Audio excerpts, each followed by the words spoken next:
something that got a lot of attention this week. Barack Obama said that aliens are real. Have you seen any evidence of non-human visitors to Earth? Well, he gave classified information. He's not supposed to be doing that. You know? So aliens are real? Well, I don't know if they're real or not. I can tell you he gave classified information. He's not supposed to be doing that. He made a big mistake. He took it out of classified information. No, I don't have an opinion on it. I never talk about it. A lot of people do. A lot of people believe it. Do you believe it, Peter? Well, if the president can declassify anything that he wants to, well, so if you want to make an announcement. I may get him out of trouble by declassifying. We know illegal aliens are real. Yeah, illegal. Only illegals. What else? We are going to be working very closely with the White House. I have meetings set up next week with not just the FBI, but the Department of War to push for a very specific list of documents. I believe it's over 20 documents specifically that we know that they are housing, that they have previously denied us access to as members of Congress, which should alarm every American, but will be similar to some of the footage that you've seen us release from my task force, as well as the footage that you have up on your screen right now. I can slightly allude to it right now, but we still are waiting on the official declass. But once we receive it, I will be actually sharing with the American people some stuff that was briefed to us directly by the FBI and be able to share more information on that. And so based on the tech, if you look at how these things are moving, some people will say, well, this could potentially be drones or advanced technologies from other adversarial governments, which is exactly why we should be able to access this information and to debunk that if possible. But there are certain things that we can't explain. And I was not the only member of Congress that saw that. Many members on my task force actually came into the briefing, as well as other individuals that are currently looking into this. And so we will be revealing that information. We will be ensuring that the declassification order by the president is followed through on. And again, I'm not telling people what to believe, but yeah, it's definitely hard to explain. 72 hours ago, President Donald Trump made an announcement that should have dominated every news cycle in America. He directed the Secretary of Defense and all relevant federal agencies to begin identifying and releasing government files related to alien and extraterrestrial life, unidentified aerial phenomena, and UFOs. This was not a casual comment in an interview. This was an official directive posted to Truth Social with the full weight of presidential authority. And in the 48 hours since that announcement, the situation has evolved in ways that reveal just how complex and contentious this disclosure process is going to be. Because it turns out that even when the President of the United States orders transparency, there are powerful forces pushing back. Let me take you through everything that has happened since February 19th. The reactions from key players, the warnings from scientists and financial analysts, and what the latest developments tell us about whether we will actually get the truth. The directive. What Trump actually said. On February 19th, 2026, at 5:13 p.m. Eastern Time, President Trump posted the following statement on Truth Social. Based on the tremendous interest shown, I will be directing the Secretary of War and other relevant departments and agencies to begin the process of identifying and releasing government files related to alien and extraterrestrial life, unidentified aerial phenomena, UAP, and unidentified flying objects, UFOs, and any and all other information connected to these highly complex, but extremely interesting and important matters. God bless America. The post received nearly 36,000 likes within hours. The language of this directive is significant. It is not limited to specific programs or timeframes. It references any and all other information connected to these topics. That is extraordinarily broad scope. It potentially encompasses decades of classified research, crash retrieval programs, biological materials, technological analysis, and any communication or contact events that may have occurred. If taken at face value, this directive could compel the most comprehensive disclosure of UFO-related information in American history. But as the past 48 hours have demonstrated, there is a vast difference between what a president orders and what actually gets released to the public. The immediate reactions: hope and skepticism. Within hours of Trump's announcement, reactions began pouring in from across the political and scientific spectrum. Congresswoman Anna Paulina Luna, who chairs the Congressional Task Force investigating unidentified aerial phenomena, posted an enthusiastic response. "Thank you, POTUS. As the chairwoman of the task force that investigates these subjects, we are incredibly grateful for you doing this. I look forward to going through all the footage, photos, and reports with the public." Luna's task force has been one of the most aggressive congressional bodies pushing for UFO transparency. Her support for Trump's directive is significant because it indicates alignment between executive and legislative branches on this issue. But not everyone in positions of authority or expertise shares her enthusiasm. Christopher Mellon, former Deputy Assistant Secretary of Defense for Intelligence, gave a cautiously optimistic assessment when speaking to Defense Scoop on February 20th. "This might be a consequential moment," Mellon stated, "but the impact will depend on the follow-through." Mellon emphasized that genuine disclosure requires more than a single announcement. It requires structured processes, coordination across agencies, engagement with Congress, and methodical declassification review. He noted that classification barriers, institutional caution, and bureaucratic resistance are real obstacles that could derail the entire effort. Even more skeptical was Tim Gallaudet, a former oceanographer of the Navy who has testified before Congress on UAP topics. Gallaudet told Defense Scoop that while Trump's pledge is significant because he has the authority to order it, unlike subordinate agencies that must follow executive branch policy, he remains doubtful about actual follow-through. "As with other promises made by Trump," Gallaudet said, "I'll believe it when I see it. Sometimes he follows through, such as the initial strikes on Iranian nuclear sites, but other times he does not, like ending the Russia-Ukraine war in a day." This is a critical point. Trump has a pattern of making dramatic announcements that generate headlines but do not always translate into concrete action. The JFK assassination files are a perfect example. Trump promised full release.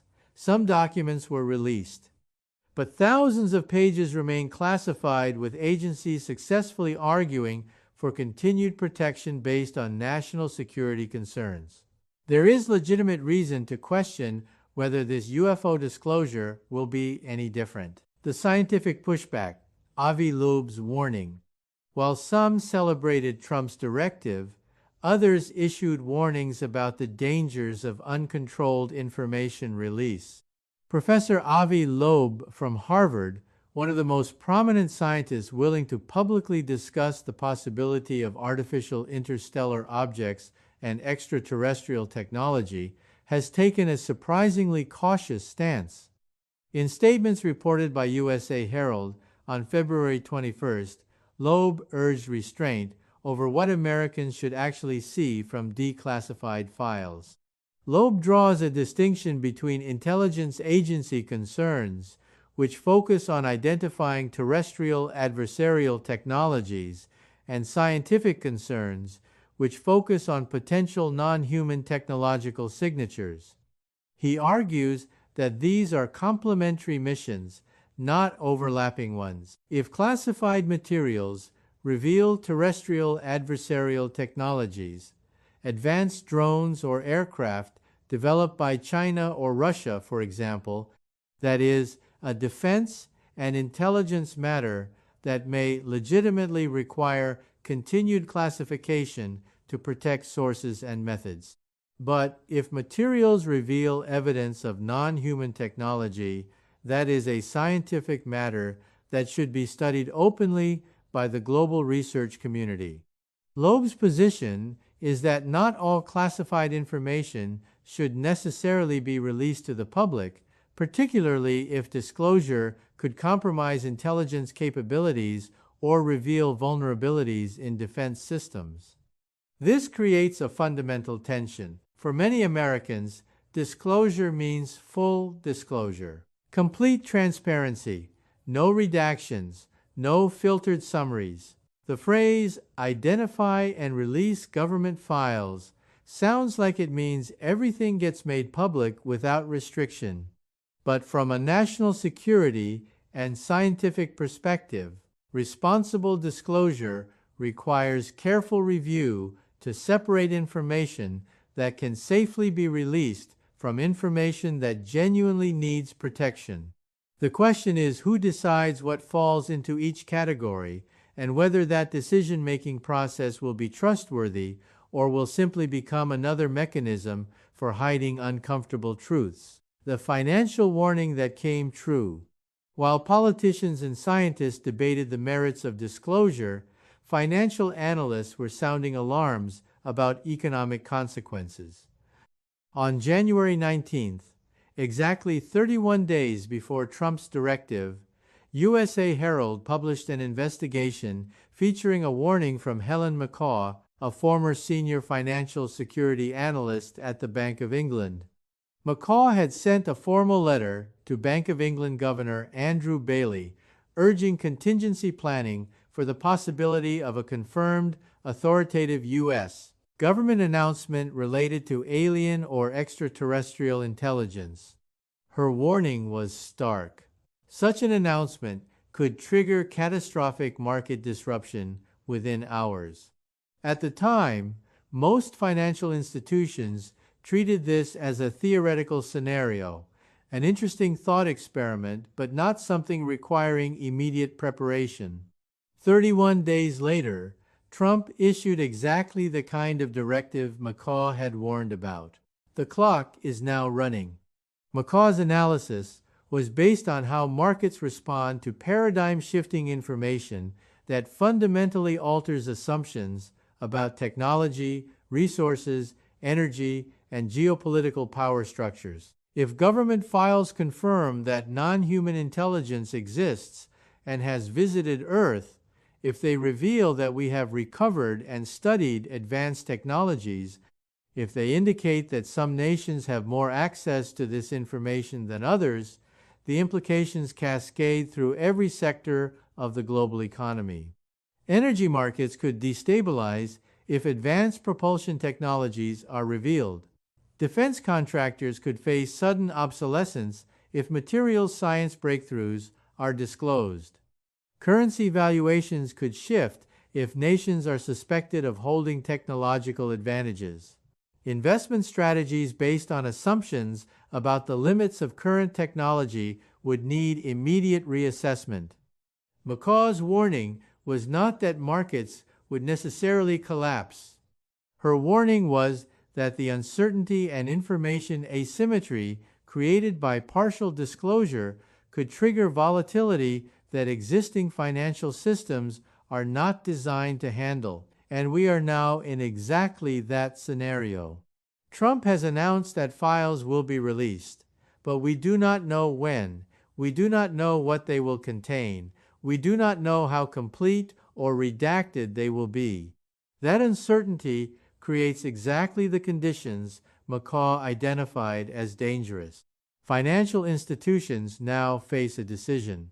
Do they begin contingency planning for the possibility that disclosure reveals genuinely paradigm-shifting information? Do they model scenarios where energy technology, materials science, or propulsion physics undergoes sudden advancement? Or do they assume, as many currently do, that the files will reveal nothing significant and that this entire episode will fade into political theater? The choice they make will determine whether they are prepared if McCaw's worst-case scenario materializes. The timeline problem, weeks, months, or years. One of the most frustrating aspects of Trump's directive is its vagueness about timing. The announcement says agencies will begin the process of identifying and releasing files. Begin the process, not release immediately.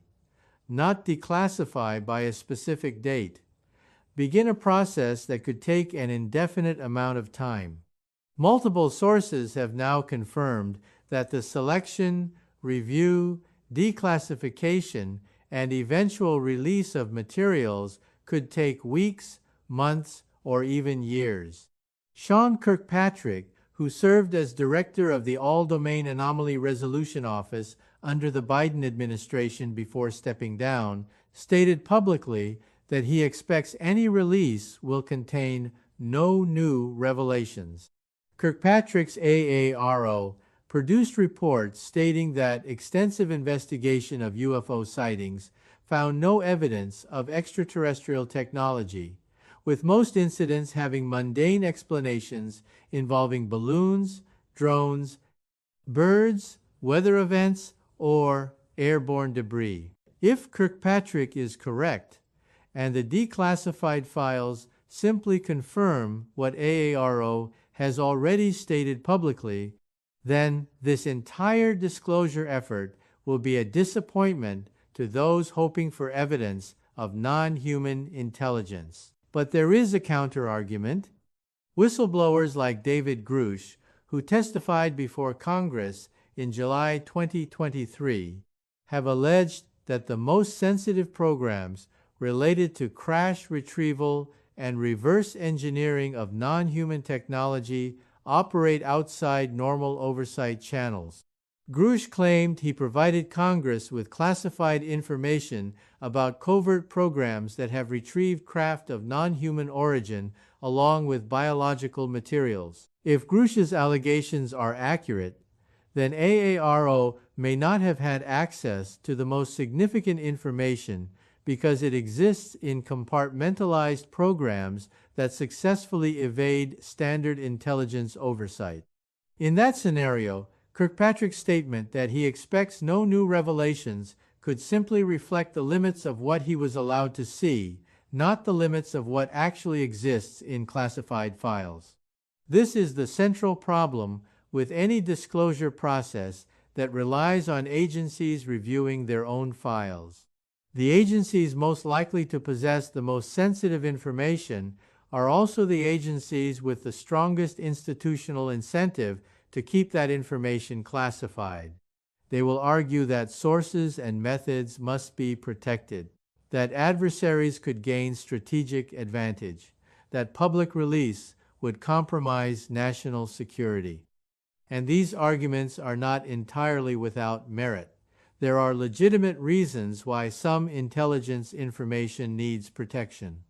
But the history of overclassification suggests that agencies routinely classify information not because disclosure would genuinely harm national security, but because disclosure would be embarrassing, would reveal illegal activity, or would undermine institutional authority. The challenge is distinguishing between legitimate classification and protective classification, and trusting that the review process will make that distinction honestly. The congressional oversight question. One critical factor that will determine whether Trump's directive leads to meaningful disclosure is the role of Congress.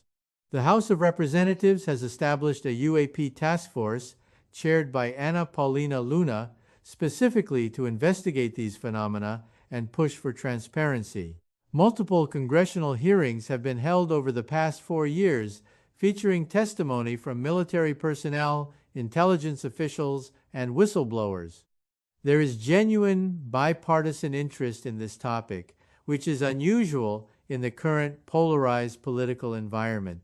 If Congress maintains pressure and conducts aggressive oversight of the declassification process, there is at least some chance that agencies will be forced to release more than they would prefer.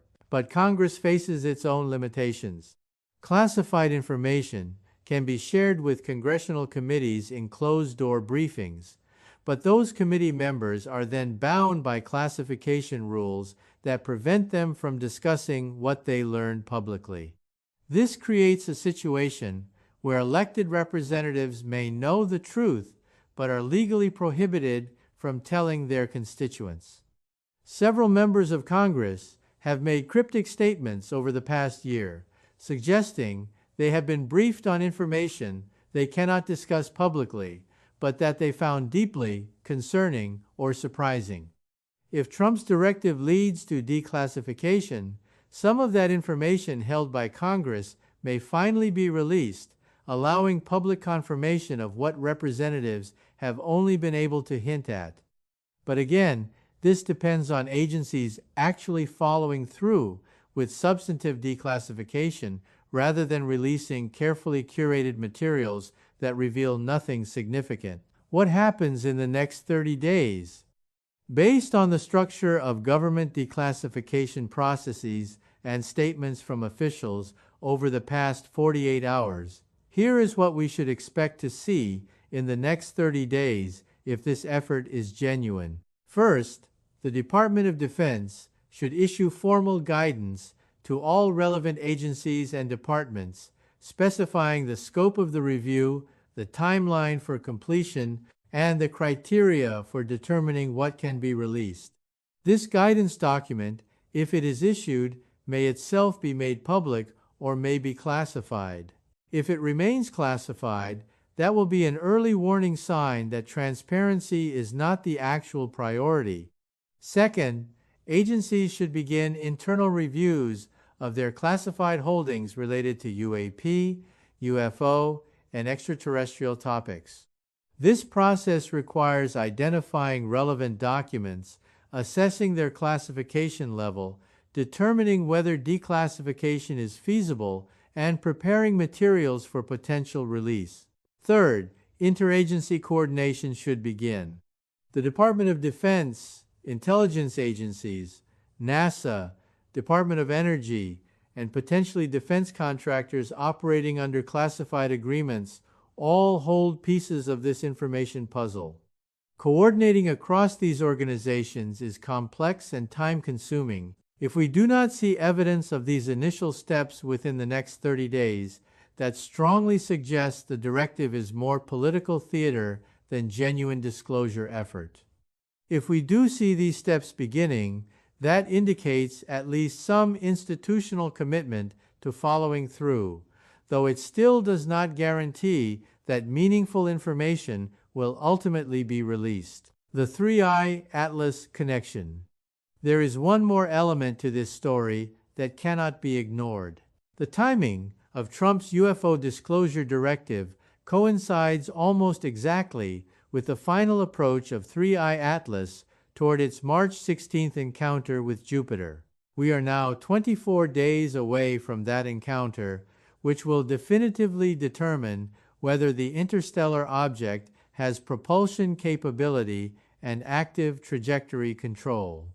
If 3I Atlas demonstrates artificial origin during the Jupiter flyby, the existence of non-human technology in our solar system will be undeniable. At that point, continued denial of extraterrestrial intelligence becomes impossible. Is it coincidence that Trump is promising UFO file release in the same narrow window when an interstellar object may prove to be artificial? Or is this preemptive managed disclosure designed to get ahead of a revelation that is about to become unavoidable? I cannot prove causation, but the correlation is striking. If Trump's directive produces substantive releases in the next few weeks, and if those releases happen to coincide with dramatic observations of 3I Atlas at Jupiter, that would suggest coordination between the disclosure process and the scientific observations. It would suggest that institutions know something significant is about to be revealed and are trying to control the narrative before events force their hand. Where we stand now, 72 hours after Trump's directive, here is what we know with certainty. The president has ordered disclosure. The scope is broad. Congressional leadership supports it, but scientific experts are urging caution. Financial analysts are warning of market consequences. Former intelligence officials are skeptical about follow-through, and agencies have not yet issued the formal guidance that would indicate serious implementation. We are in a waiting period. Either the agencies will begin producing results within weeks, demonstrating genuine commitment to transparency, or they will drag the process out through bureaucratic complexity, ultimately releasing materials that are so heavily redacted or so mundane that the entire effort becomes a disappointment. The difference between those two outcomes will determine whether February 19, 2026 becomes remembered as the beginning of UFO disclosure or just another broken promise in a long history of government secrecy. Pay attention to what happens in the next 30 days. Watch for formal guidance from Department of Defense. Watch for congressional oversight hearings on implementation. Watch for statements from agency heads about their review processes. And watch for any early releases that might signal what kind of information is being prepared for public disclosure. Because actions will matter far more than the announcement itself. And we will know very soon whether this is real or just another carefully managed distraction. The clock is running. The March 16th deadline is approaching, and the truth, one way or another, is coming.